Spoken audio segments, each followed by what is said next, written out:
ഒയ്യോ ഇതെന്നാ സംഭവം എന്ന് പറഞ്ഞിട്ട് വായം പൊളിച്ചെടുക്കുക രണ്ടെണ്ണം. ഇതൊക്കെ ഞാൻ കുറേ കണ്ടതാണെന്ന് പറഞ്ഞിട്ട് പപ്പിക്കുട്ടൻ മൈൻഡ് ആക്കാണ്ടിരിക്കുന്നു. എന്നാലും എന്തായിരിക്കും അവന്മാർ നോക്കുന്നേ?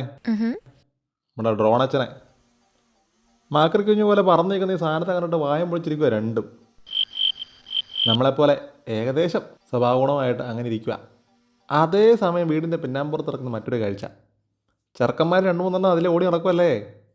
പല പല നല്ല കുടുംബത്തിൽ നിന്നും ആലോചനകൾ പല വഴിക്കായി വന്ന് മതിലിലും മരച്ചോട്ടിലൊക്കെ നിൽക്കുന്ന നിങ്ങൾ കണ്ടു കാണുമല്ലോ. ഇതാണ് ഒരു പക്ഷേ മരത്തെ കയറിയിരിക്കുന്നു.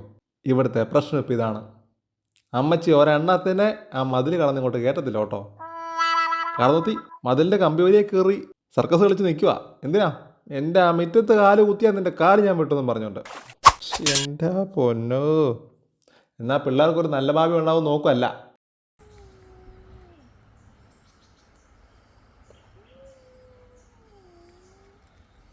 അവരടി നടക്കുവാണെങ്കിലും ഞാനൊന്ന് കൊഞ്ചിക്കാൻ പോയി കേട്ടോ.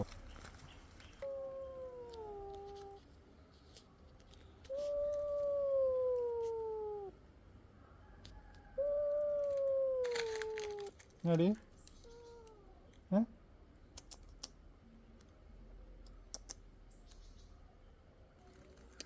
എന്തായാലും രണ്ടാം ദിവസം പൂച്ചക്കുട്ടി നമ്മുടെ അടുത്ത് വന്നു.